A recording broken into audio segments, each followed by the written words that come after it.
하나님 말씀 창세기 3장 9절에서 12절 그리고 4장 1절에서 9절입니다.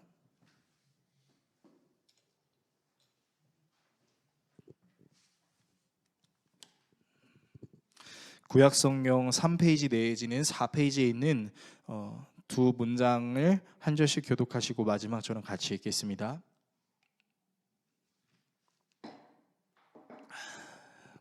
여호와 하나님이 아담을 부르시며 그에게 이르시되 내가 어디 있느냐? 이르되 누가 너의 벗었음을 내게 알렸느냐? 내가 내게 먹지 말라 명한 이르되 내가 동산에서 하나님의 소리를 듣고 내가 벗었으므로 두려워하여 숨었나이다. 이르시되 누가 너의 벗었음을 내게 알렸느냐? 내가 내게 먹지 말라 명한 그 나무 열매를 내가 먹었느냐? 아담이 이르되 하나님이 주셔서 나와 함께 있게 하신 여자 그가 그 나무 열매를 내게 주므로 내가 먹었나이다. 4장으로 넘겨서 1절부터 9절까지 다시 한번 교독하겠습니다. 아담이 그의 아내 하와와 동침하매 하와가 임신하여 가인을 낳고 이르되 내가 여호와로 말미암아 등남하였다 하니라. 그가 또 가인의 아우 아벨을 낳았는데 아벨은 양치는 자였고 가인은 농사하는 자였더라. 세월이 지난 후에 가인은 땅의 소산으로 제물을 삼아 여호와께 드렸고 아벨은 자기도 양의 첫 새끼와 그 기름으로 드렸더니 여호와께서 아벨과 그의 제물은 받으셨으나 가인과 그의 제물은 받지 아니하신지라. 가인이 몹시 분하여 안색이 변하니 여호와께서 가인에게 이르시되 내가 분하여 함은 어찌 됨이며 안색이 변함은 어찌 됨이냐? 내가 선을 행하면 어찌 낯을 들지 못하겠느냐? 선을 행하지 아니하면 죄가 문에 엎드려 있느니라. 죄가 너를 원하나 너는 죄를 다스릴지니라. 가인이 그의 아우 아벨에게 말하고 그들이 들에 있을 때 가인이 그의 아우 아벨을 쳐 죽이니라. 같이 읽습니다. 여호와께서 가인에게 이르시되 내 아우 아벨이 어디 있느냐? 그가 이르되 내가 알지 못하나이다. 내가 내 아우를 지키는 자니까. 아멘. 오늘 여러분과 함께 하나님의 공동체 세 번째 시간 가족이라는 주제로 하나님의 말씀 나누도록 하겠습니다. 지난 한 주 동안 최근 결혼을 한 지 3개월이 된 목사님과 또 출산한 지 3개월이 된 청년을 만났습니다. 결혼도 출산도 모두 가정을 이루어 나아가는 아주 축하할 만한 일이라서 축하합니다. 결혼해서 기쁘십니까? 또 출산해서 기쁘십니까? 라고 물어봤어요. 그리고 두 사람은 정확하게 저한테 똑같이 이렇게 얘기했습니다. 심지어 이 사람들을 다 같이 만난 게 아니고 따로따로 만났는데 이 두 분이 저한테 이렇게 얘기했어요. 뭐라고 얘기했냐면요, 너무 힘들어요. 정말 쉽지 않네요. 이렇게 얘기를 하는 거예요. 물론 힘들고 쉽지 않다라는 얘기만 하진 않았습니다. 당연히 좋은 얘기도 이후에는 하긴 했는데 제가 좀 신기했던 게 뭐였냐면 새로 결혼한 목사님, 후배 목사님과 또 이제 청년을 만나서 좋은 얘기가 먼저 나올 줄 알았는데 좋은 얘기보다 무슨 얘기가 먼저 나왔냐면은 좋지 않은 일을 이제 먼저 얘기를 하는 거예요. 진짜 뻥이 아니라 이렇게 한숨을 쉬면서 얘기를 하더라고요. 부부가 되는 과정, 부모가 되는 과정, 가정을 이루어 나가는 것, 이 모든 것이 생각보다 굉장히 힘이 들다라는 것입니다. 여러분은 어떠십니까? 좌우 주변 우리 성도님들을 쳐다보면서 이렇게 한번 질문해 봤으면 좋겠습니다. 따라해 주세요. 괜찮아요? 시작. 괜찮으세요, 여러분? 여러분의 남편은 안녕하십니까? 여러분의 아내는, 여러분의 자녀는 안녕하신가요? 참 쉽지가 않아요. 5월이 가정의 달이다 보니 명절 때 사랑하는 가족들을 만나러 가는 것처럼 이 달을 맞이해서 어린이날이나 어버이날 등 이런 좋은 날에 이제 자신이 속해 있는 가정의 부모님을 만나러 가거나 자신이 이제 데리고 양육하고 있는 그 자녀들에게 잘해주는 시간들을 이제 보내는데요. 그러면 우리가 좀 좋은 내용들을 계속해서 뉴스에서 만나면 좋을 텐데 이 좋은 일이 가득한 5월의 달 가장 많이 보도됐던 가정에 관련된 뉴스를 제가 말씀드리겠습니다. 타이틀이 이거예요. 가정의 달 어쩌나. 외식 가격 줄줄이 올라. 행복한데 등골이 휘어.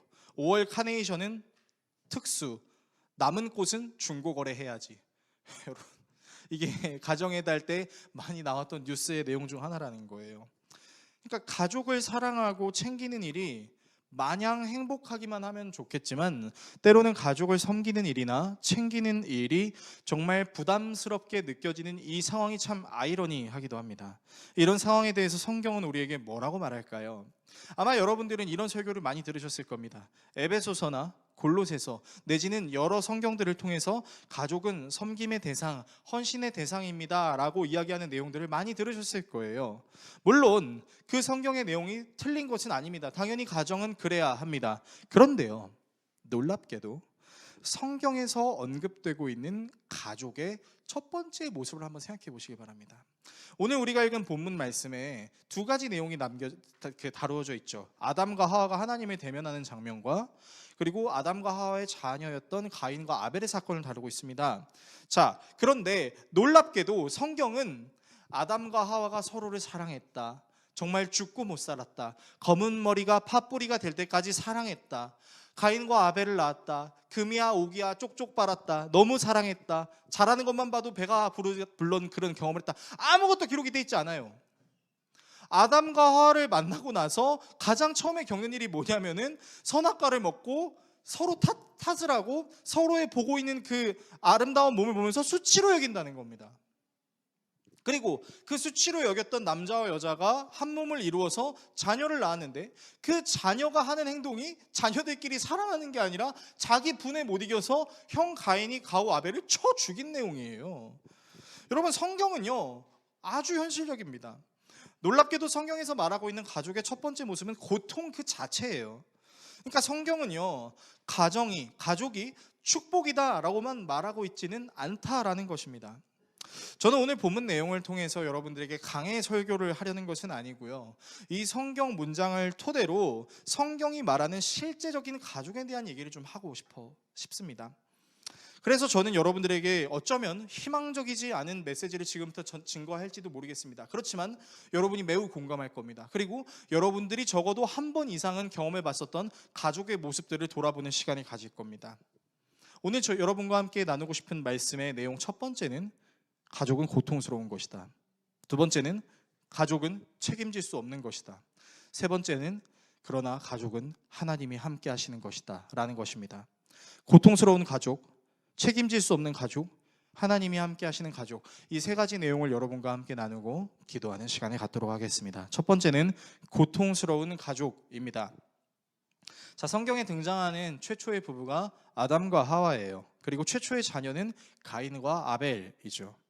그런데 정말 야속하게도 아담과 하와가 등장하고 난 이후 얼마의 시간은 흘렀는지를 정확하게 알 수 없지만, 그러니까 그 선악과를 먹기까지 얼만큼의 시간이 걸렸는지는 정확히 모르겠습니다. 그런데 성경은 선과 악을 알게 하는 나무의 열매를 하와가 먼저 먹고 하와가 그것을 아담에게 줘서 아담이 먹었다라고 이야기하고 있어요. 그리고 그 선악과를 먹은 순간 너무나 아름답게 여겼던 서로의 몸을 너무나 수치스럽게 여겨서 옷을 입기 시작하고요, 또 하나님 앞에서 하와의 탓을 하면서 사실은 하나님의 탓을 하는 아담을 발견합니다. 그리고 최초의 살인 사건이 바로 한 가정에서 일어납니다. 가인이 아벨을 쳐 죽이는 내용을 통해서 말입니다. 그러니까요, 여러분, 성경은 우리에게 우리의 모든 가족은 꽃길만 걸을 수 있어 라고 이야기하지 않는다라는 거예요. 오히려 가족의 형성에는 고통이 있을 수 있다라는 것을 분명하게 얘기하고 있는 것이죠. 부부 사이에서도 갈등이 생길 수 있고, 자녀 사이에서도 갈등이 생길 수 있고, 부모와 자녀 사이에서도 갈등이 생길 수 있는 것입니다. 자, 그러면 왜 갈등이 생기는 걸까요? 이렇게 가족 간의 갈등이 생길 수밖에 없는 것은 사실 너무나 당연한 거예요. 왜냐면요, 가족은 내가 선택해서 만들 수 있는 것이 아니기 때문입니다. 자, 이 말이 무슨 말인지 좀 이렇게 알기 쉽게 좀 풀어서 말씀드리도록 하겠습니다. 자, 여러분, 아담이 하와를 선택했습니까? 성경은 명확하게 하나님께서 아담의 갈비뼈를 이렇게 가져다가 하와를 만드셨다라고 얘기했어요. 그러니까 전적인 하나님의 의도인 거죠. 그러니까 아담은 하와를 고른 게 아니에요. 하나님이 아담에게 하와를 주신 거죠. 우리는 부부의 연애를 맺을 때 여러 남자 중에 하나를 고르거나 여러 여자 중에 한 여자를 고르거나 하는 식으로 연인을 맺지는 않습니다. 물론 어떤 사람들은 이렇게 말씀하실 수도 있을 것 같아요. 여러 번의 연애를 통한 데이터를 축적해서 그 데이터를 기준으로 가장 내가 선호할 만한 남자와 여자를 만나는 것은 선택 아닌가요? 라고 말할 수도 있겠고, 결혼 중매업체 회사나 국제 결혼 등 상대의 조건을 보고 선택하는 경우도 있지 않나요? 라고 말할 수도 있을 것입니다. 그런데요, 여러분이 만약에 소개팅을 나간다면, 여러분이 만약에 어떤 결혼정보회사에 들어가서 여러분들이 마음에 드는 남자를 만날 수 있다라는 것을 생각해 봤을 때, 정말로 내가 생각하는 그 모든 기준에 부합하는 한 남자가 딱 나타났어 라고 말할 수 있는 만남을 여러분 경험해 보신 적 있으신가요? 한 번도 없을 겁니다. 그것은 자만추, 인만추, 자연스러운 만남 추구, 그리고 그 인조적인 만남 추구라고 해야 되나요? 아무튼 이렇게 만들어진 만남 추구, 그래서 자만추, 인만추를 이제 사람들이 얘기하는데, 여러분 자만추도 인만추도 모두 다 자연스러운, 그런데 내가 선택해서 되는 게 아닌 것임을 우리는 좀 알 필요가 있어요. 내가 만나고자 하는 사람의 모든 정보를 우리는 어떤 이력서만으로 또 어떤 상황만으로 완전히 파악할 수가 없기 때문입니다. 그래서 저는 가끔 이제 이런 대화를 하는 친구들을 보면 좀 신기해요. 이제 MBTI를 물어보는 거죠. 혹시 MBTI가 어떻게 되세요? 저는 INFP입니다. INFP. 그러면 이 세상에 있는 모든 사람들이 다 INFP처럼 살아갑니까? 아니죠. 자기에 대해서는 굉장히 T 성향적인 그런 성향을 갖고 있지만 다른 사람에게는 F적인 성향을 갖고 있는 사람들도 있을 수 있는 거죠. 그러니까 MBTI 하나만으로 사람을 다 알 수 없고 혈액형만으로도 사람을 다 알 수 없는 거예요. 혈액형을 가지고 A형은 소심한 사람, B형은 자기밖에 모르는 사람, O형은 넉넉한 사람, A, B는 또라이, 이렇게 사람들이 얘기하지만 정말로 그렇던가요? 아니에요. 여러분, 저희 아들의 혈액형은 A, B형이지만 저는 한 번도 제 아들이 또라이라고 생각해 본 적이 없습니다.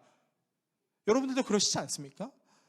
그러니까 내가 만나려고 해서 내가 만나고 싶은 사람을 만날 수 있는 것도 아니고, 모든 조건을 다 갖추었다고 생각하더라도 실제로 살아보면 그 조건처럼 사라지지 못하는 경험을 우리가 다 한다라는 거예요. 그리고 그 경험은 비단 부부에게만 통용이 되는 것이 아니라 자녀에게도 통용이 됩니다.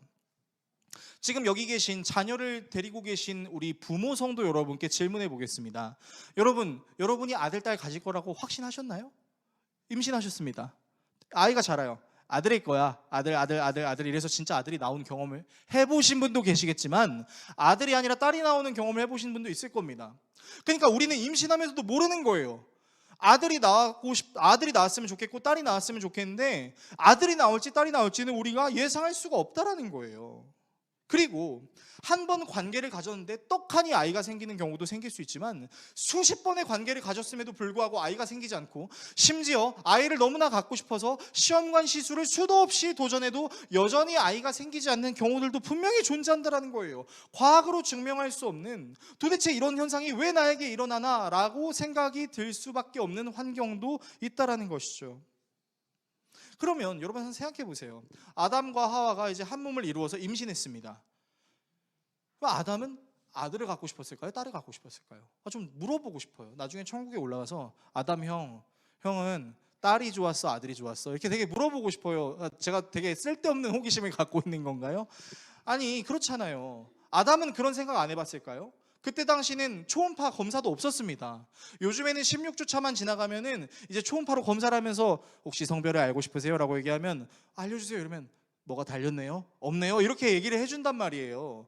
근데 그때 당시는 그런 것도 없었단 말이죠. 그러니까 아담과 하와도 자신이 낳은 자식들이 가인과 아벨일지 누가 알았겠냐고요. 동아리나 직장, 내가 속해 있는 여러 공동체나 커뮤니티들은 내가 가지고 있는 기준으로 선택은 할 수 있겠습니다. 사실상 가족은 그런 선택으로 이루어진 공동체가 아니라는 것을 우리가 알아야 된다는 거죠. 가족은요, 내 선택의 문제가 아니에요.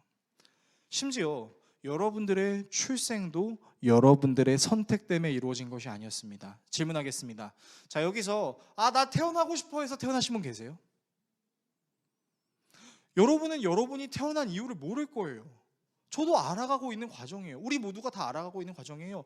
지금 여기 앉아 계신 저나 여러분이나 내가 태어나고 싶어 해서 태어났던 사람이 아무도 없다라는 거예요. 내 출생도 내가 스스로 선택할 수 있는 영역이 아니라는 거죠. 태어나 보니 내가 여자고, 태어나 보니 내가 남자고, 태어나 보니 나에게 형제 자매가 있고, 태어나 보니 내 부모님이 있는 겁니다. 그러니까 부모로 사는 것도 사실상 처음이고 자녀로 사는 것도 사실상 처음이에요.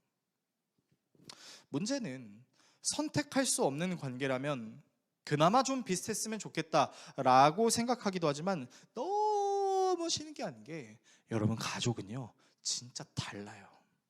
생긴 것도 다르고요, 생각하는 것도 다릅니다. 부부가 다르고 부모가 다르고 자녀가 달라요. 단순히 짜장면이냐 짬뽕이냐 하나 둘 셋 짜장 똑같아 이런 수준을 얘기하는 게 아니에요. MBTI를 운운하면서 T세요 F세요? F 나랑 똑같아 이런 게 아니라는 거죠. 여러분 짜장면 한평생 좋아하십니까? 아니에요. 짜장면이 좋았다가 신기하게 짬뽕이 좋을 때가 있습니다. 내 최애 음식은 회였는데 어느 날 회가 보니까 구역질이 나는 경우가 생길 수도 있다는 거예요. 나는 나밖에 모르는 지독한 이기적인 사람이었는데 이 험난한 세상을 살아가면서 나도 모르게 내가 이타적인 사람으로 변화되어가는 경우도 분명히 존재합니다. 그러니까 우리는요, 나 자신에 대해서 나는 이래 나는 저래 라고 얘기하는 것 자체도요, 자칫 잘못하면 교만함이랑 똑같은 거예요. 모두가 다 달라요. 똑같은 것 같지만 다릅니다. 저도 제 아내가 저랑 비슷한 사람인 줄 알았어요. 7년을 연애하고 8년차 결혼 생활을 하지만 정말 날마다 새롭고 늘 새로운 제 아내의 모습을 발견합니다. 물론 아내도 저와 똑같은 심정이겠죠. 내가 알고 있는 정재성이 그 정재성이 맞나라는 생각 항상 든다라는 것이죠. 가족 간의 갈등이 생길 수밖에 없는 또 다른 이유는, 사실 다른 공동체 같은 경우는 뭐 직장이나 커뮤니티 같은 경우는 내가 마음에 안 들면 나오면 됩니다. 그런데 가족은 마음에 들지 않는다고 쉽게 나올 수 있는 게 아니에요. 흔히 사람들이 가족을 가리켜서 하늘이 맺어준 관계라는 의미로 천륜의 관계라고 이야기합니다.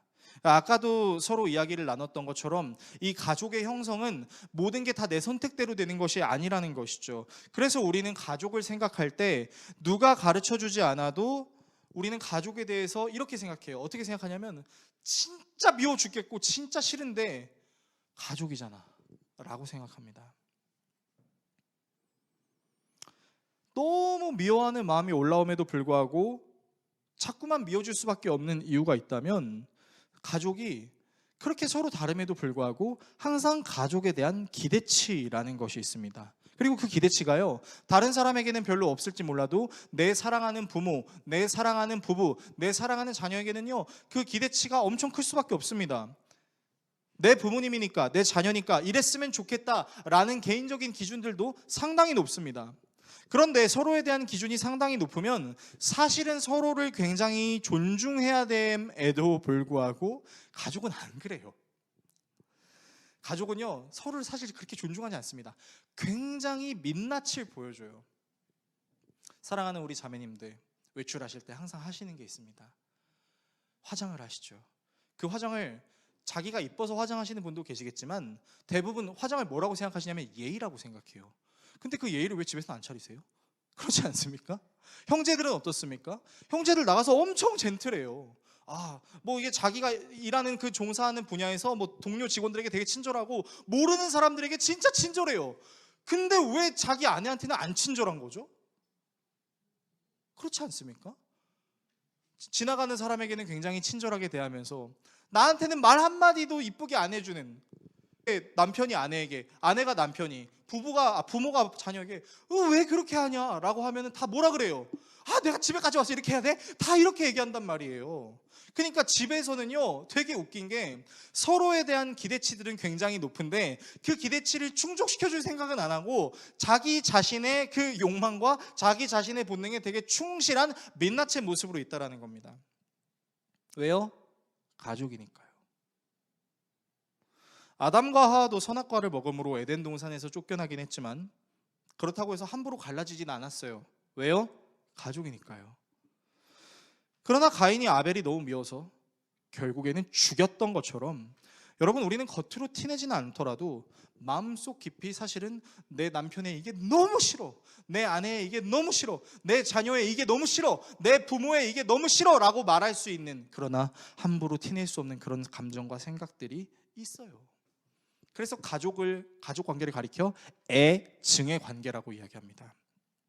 너무 사랑하면서도 너무 미운 거죠. 미워해서는 안 되지라는 생각 때문에 부모와 자녀가 서로에게 솔직하지 못합니다. 보기 싫은 마음이 꾹꾹 차올라도 어떻게든 관계를 유지하려고 부단히 애를 쓰는 게 이상하게도 가족이라는 것이죠. 여러분, 그래서 성경은요, 가족의 시작부터 행복만 있을 거라고 이야기하지 않습니다. 오히려 아담과 하와의 사건을 통해서, 가인과 아벨의 사건을 통해서 가족은 고통이 될 수 있다라고 이야기하고 있는 것입니다. 두 번째입니다. 책임질 수 없는 가족이에요. 이렇게 고통스러운 가족에 대해 그럼에도 불구하고 끊임없이 최선을 다하며 어떻게든 가족을 이루어 나가려고 하는 성도님들이 참 많이 계십니다. 저는 그런 성도님들의 노력과 헌신이 함부로 값을 매길 수 없을 만큼 정말 귀한 일이라고 생각합니다.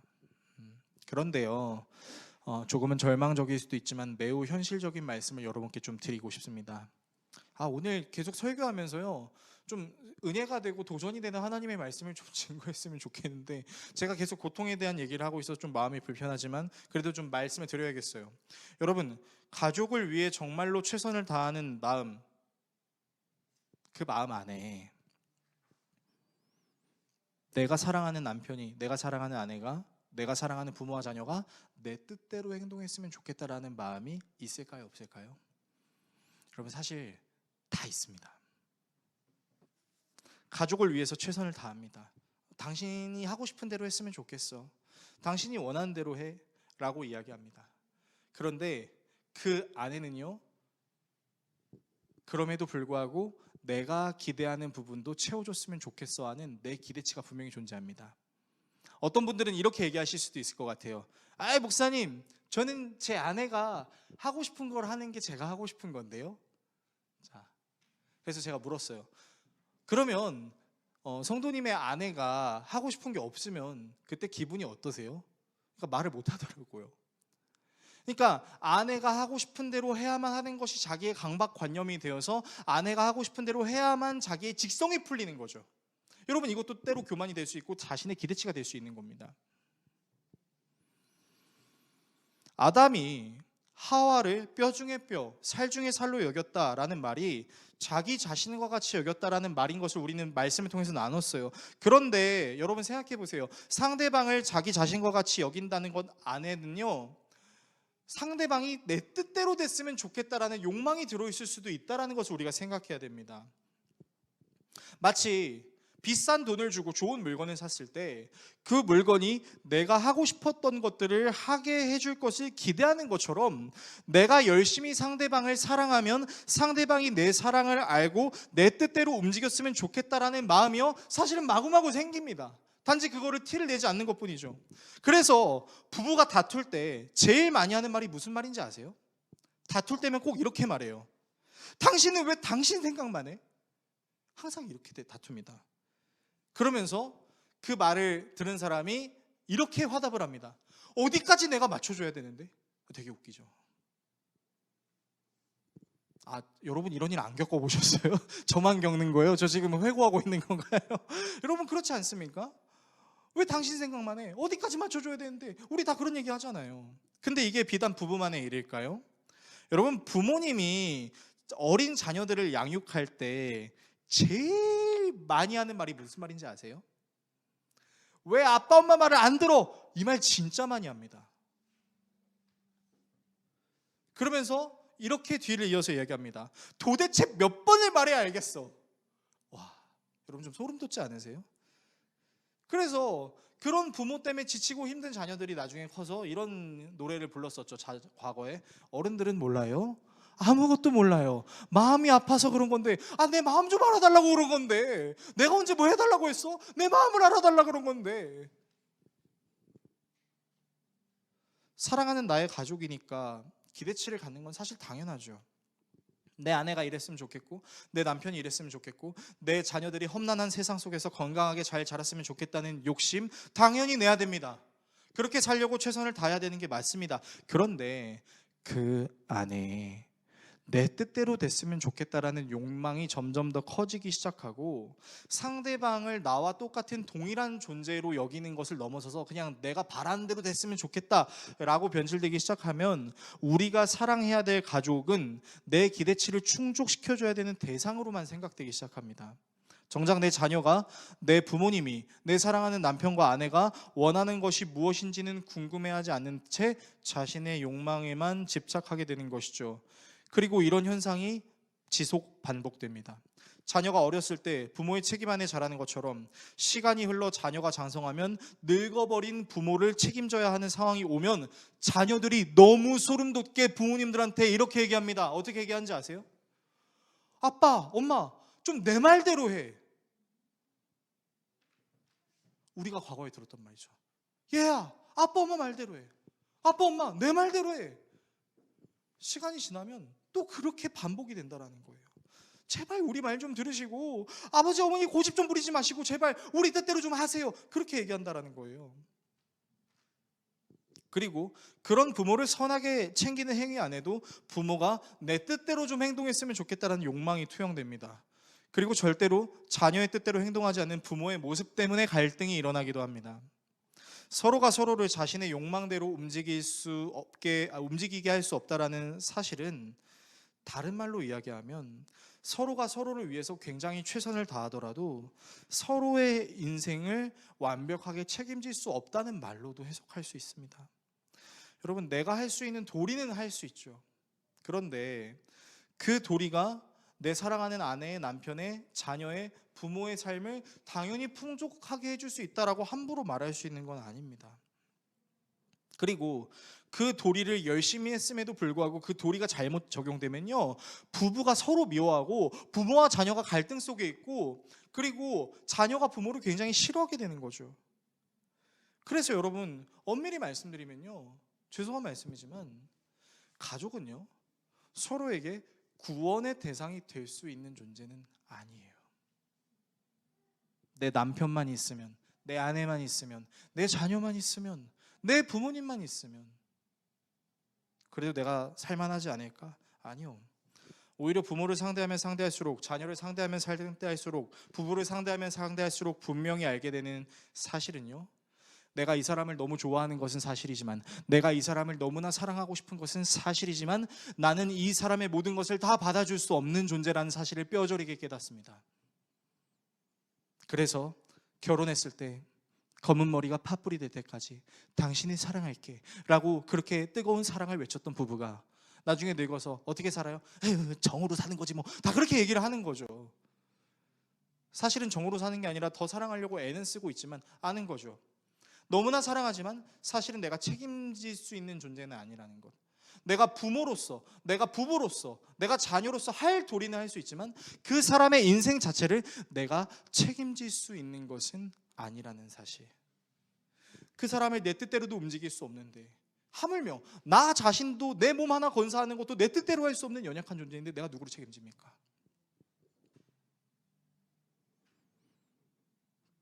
그러면 하나님께서 책임질 수 없음에도 불구하고 우리에게 가족이라는 선한 공동체를 허락해 주신 이유가 무엇일까요?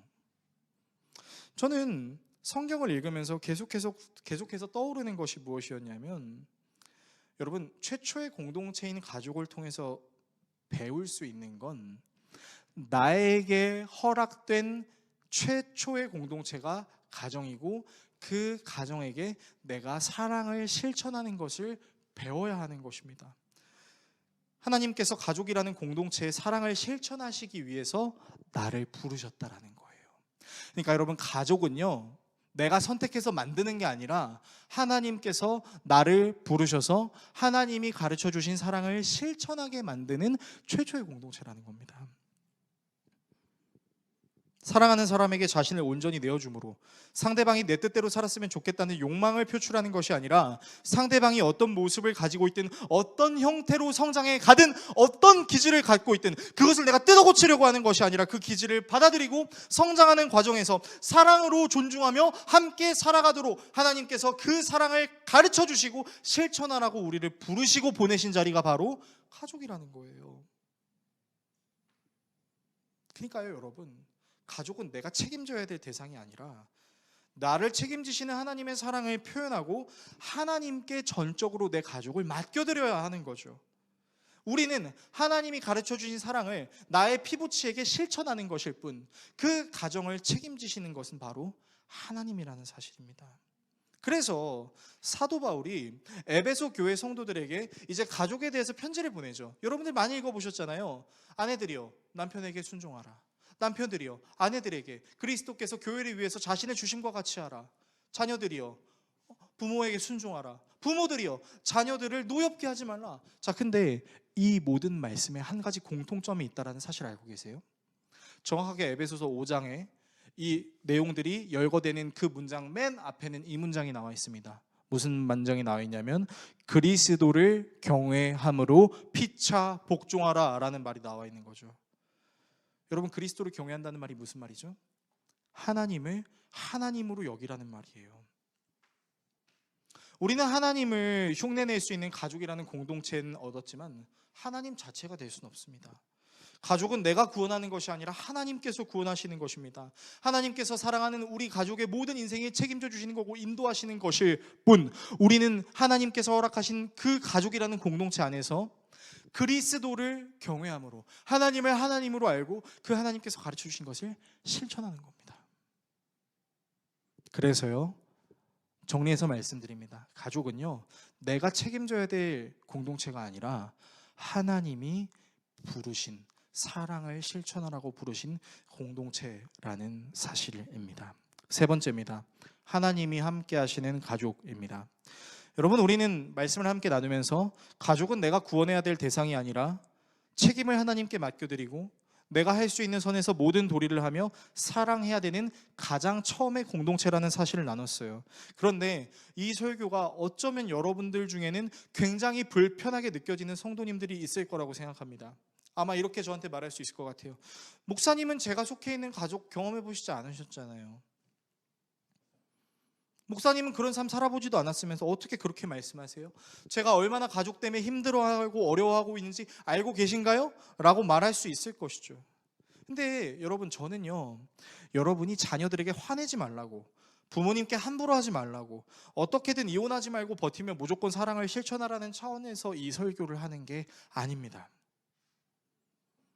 제가 전하고자 하는 분명한 사실은 예수님은 우리를 사랑하실 때 그분 자신이 자기의 가족들에게 버림을 받았던 경험을 하셨던 적도 있었고 완전하신 가족이신 하나님께도 버림을 받았다라는 것을 여러분이 아셔야 할 것 같습니다. 여러분, 예수님은요, 이런 사랑을 실천하라고 우리를 가르쳐 주신 예수님은요, 버림받았었어요. 자기의 사랑하는 육신의 형제들에게 버림을 받았고 진정한 아버지이신 하나님께 버림을 받았죠. 그래서 예수님께서 십자가에 달리실 때 뭐라고 외쳤습니까? 엘리 엘리 라마 사박다니, 나의 하나님 나의 하나님 어찌하여 나를 버리십니까? 졸교했습니다. 그리고 그 하나님께 버림받으신 예수 그리스도의 사역을 통해서 우리는 영원히 버림받을 줄 알았던 그 하나님과의 관계를 회복하는 기회를 얻게 된 것이죠. 예수님 자신이 버림받으심으로 버림받은 우리가 책임받게 된 것입니다. 그래서 여러분, 이 예수 그리스도의 사역을 통해서 우리가 분명하게 알 수 있는 사실은 책임지는 사랑은 오직 주님만이 하실 수 있다라는 것이고, 예수님의 책임지는 사랑은 그 사랑을 받아 마땅한 사람들에게만 증거된 것이 아니라 심지어 죽어도 싸다라고 말할 수 있는 사람에게도 적용됐다라는 사실을 우리가 기억해야 됩니다. 바로 예수님의 십자가 옆에 달려있던 강도들입니다. 여러분, 당시 이 십자가형은 죄를 저지른 사람들에게 내려진 최고의 형벌이었어요. 그러니까 그냥 죽는 거예요. 사형이에요. 예수님의 옆에 달려있던 강도들은 죽어 마땅한 사람들이었습니다. 그리고 강도 자신들도 자신이 죽을 죄를 저질렀다는 사실을 알고 있었어요. 그랬던 그가 자신의 옆에 십자가에 달려있신 예수 그리스도를 믿게 된 순간 그는 이렇게 고백했습니다. 누가복음 23장 42절에서 43절의 말씀이에요. 예수님, 주님이 주님의 나라에 들어가실 때 나를 기억해 주십시오. 예수께서 그에게 말씀하셨다. 내가 진정으로 내게 말한다. 너는 오늘 나와 함께 낙원에 있을 것이다. 여러분, 혹시 여러분은 이 말씀이 어떻게 다가오십니까? 이 말씀을 이렇게 해석하는 사람들도 있습니다. 죽기 직전에 회개하면 하나님이 받아주세요. 여러분들의 구원은 취소되지 않습니다. 놀고 싶은 대로 노세요. 그리고 죽기 직전 회개하세요. 저는 방구라고 생각합니다. 말이라고 생각하지 않고요. 저는 이 말씀이 이렇게 들렸어요. 어떻게 들렸냐면 죽어 마땅한 사람들의 죄의 문제조차도 자신의 죽음으로, 자신의 버려짐으로 책임을 지신 하나님의 사랑이 정말 위대하다라는 거죠. 인간의 생각으로는 도저히 받아들일 수 없는, 어떻게 저런 극악무도한 사람을 용서한단 말입니까? 절대 용서할 수 없습니다 라고 말할 수 없는 그 사람마저도 자기의 죽음으로 그 사람의 영혼을 구원해 주시는 하나님의 책임, 그 하나님의 책임은요 모든 인류를, 그리고 공동체의 시작인 가족에도 적용할 수 있다는 거예요. 어떻게요? 사랑하는 내 남편, 사랑하는 내 아내, 사랑하는 내 가족, 사랑하는 내 자녀요. 내가 책임지는 게 아니라 하나님이 책임진다라는 사실을 우리는 알 수 있게 된다는 겁니다. 그래서 신앙생활을 많이 해보시고 오래 해보신 성도님들이 아주 훌륭한 말씀을 하실 때가 있습니다. 저는 그 말씀에 매우 동의하는데, 사람은 신뢰해야 될 존재가 아니라 사랑해야 되는 존재다라는 겁니다. 그리고 우리가 그것을 실천하기 위해서 우리에게 맡겨진 건 뭐냐면요, 내 사랑하는 가족을 사랑하려고 도전하는 것입니다. 내 가족을 사랑하지 않고 어떻게 이 세상에 존재하는 다른 사람들을 사랑할 수 있겠습니까? 설교를 정리하겠습니다. 사랑하는 성도 여러분, 저는 이렇게 포기하지 않으시는 하나님의 은혜 앞에 여러분들이 다가가셨으면 좋겠습니다. 내게 사랑을 실천할 수 있도록 남편과 아내를, 그리고 자녀와 부모를 허락해 주신 그 하나님을 한번 생각해 보십시오. 그리고 그 사랑을 실천하면서 느껴지는 고통들을 통해 사랑이라는 것이 결코 쉽지 않은 것이라는 사실을 기억하십시오. 그리고 내 스스로 가족을 책임질 수 없는 존재라는 사실을 묵상하십시오. 그런데 그 묵상이 내가 책임감 없는 존재, 쓸모없는 존재로 스스로를 비난하고 스스로를 낮은 사람으로 깎아내리는 것이 아니라 책임질 수 없기 때문에 하나님이 우리와 함께 하시는구나라는 사실을 기억하십시오. 그 하나님은 죽어 마땅한 자도 하나님의 나라로 인도하시는 하나님이셨습니다. 혹시 가족 때문에 좀 힘드십니까? 도대체 언제까지 내가 이렇게 섬겨야 돼? 도대체 내가 언제까지 이렇게 해야 돼? 정말 가족이 맞아? 하나님, 왜 나한테 이런 사람을 허락해 주셨어요? 라고 생각되는 분이 계시다면, 여러분을 위해 십자가에 달리신 예수 그리스도 앞으로 나아가셔서 그 예수 그리스도께 좀 털어놓으십시오. 예수님, 솔직히 너무 힘들어요. 예수님, 정말 저를 사랑하셔서 이 가족을 허락하신 것이 맞나요? 예수님, 솔직히 도망치고 싶습니다. 예수님, 솔직히 연애 끊고 싶습니다. 어떻게 해야 됩니까? 하나님께 고통을 토로하십시오. 그리고 하나님께 오십시오. 저는 여러분들이 그런 마음으로 하나님께 나아간다면 죽어 마땅한 자도 그냥 던져버리시는 것이 아니라 그 죽어 마땅한 자를 위해서 자신의 목숨을 던지신 하나님의 은혜가 이 세상이 줄 수 없는 위로와 이 세상이 줄 수 없는 격려가 하나님 앞으로 나아갈 때 여러분들이 그 하나님의 은혜 때문에 회복될 수 있을 거다라고 생각합니다. 하나님이 주신 가족, 나는 하나님이 세팅해 놓으신 그 가족의 부름을 받은 사람.